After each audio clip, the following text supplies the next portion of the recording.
آپ امریکہ کے B-2 stealth بمبار طیارے کے بارے میں کیا جانتے ہیں؟ یہ کتنا خطرناک ہے اور اسے کہاں استعمال کیا گیا ہے؟ B-2 اسٹیلتھ بمبار امریکہ کی فضائیہ کا وہ جدید ترین جنگی طیارہ ہے جو دنیا کے سب سے خطرناک اور حساس مشنوں کے لیے استعمال ہوتا ہے۔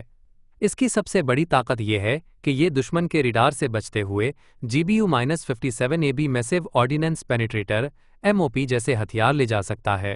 یہ بم صرف ایک مخصوص مقصد کے لیے بنایا گیا ہے، زمین کے نیچے انتہائی محفوظ بنکروں کو تباہ کرنا۔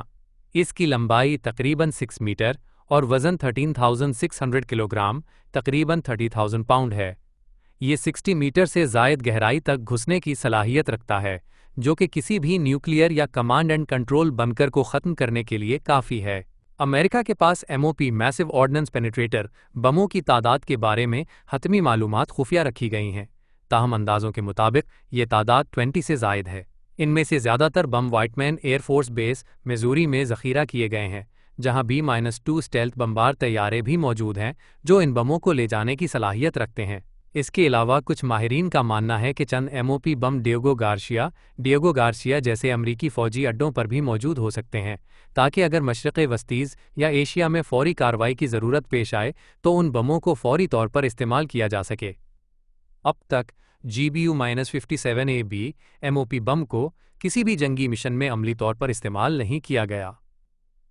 اس بم کی اصل حیثیت ایک ڈیٹرنس ہتھیار کی ہے، یعنی ایسا ہتھیار جو دشمن کو صرف اپنے وجود سے خوفزدہ رکھے اور یہ پیغام دے کہ اگر ضرورت پڑی تو امریکہ زمین کے اندر چھپے مضبوط ترین اہداف کو بھی نشانہ بنا سکتا ہے۔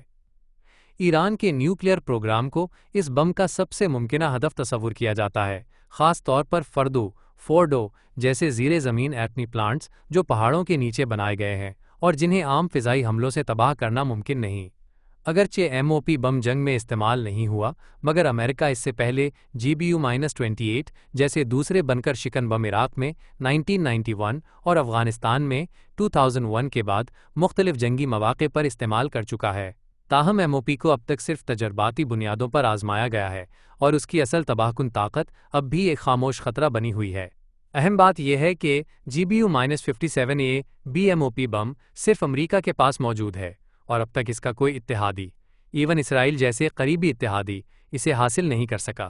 اس کی ایک بڑی وجہ یہ بھی ہے کہ یہ بم صرف B-2 اسٹیلتھ بمبار کے ذریعے ہی لے جایا جا سکتا ہے، کیونکہ صرف B-2 ہی اس کے وزن اور سائز کو سنبھالنے کی صلاحیت رکھتا ہے۔ اس بم کا کردار صرف ایک جنگی ہتھیار تک محدود نہیں، بلکہ یہ ایران، شمالی کوریا اور چین جیسے ممالک کی زیر زمین نیوکلیئر یا فوجی تنصیبات کی نگرانی اور ممکنہ حملے کے لیے ایک اسٹریٹجک دباؤ کے طور پر استعمال ہوتا ہے۔ اس کی موجودگی ہی دنیا کے کئی حصوں میں طاقت کے توازن کو متاثر کرتی ہے۔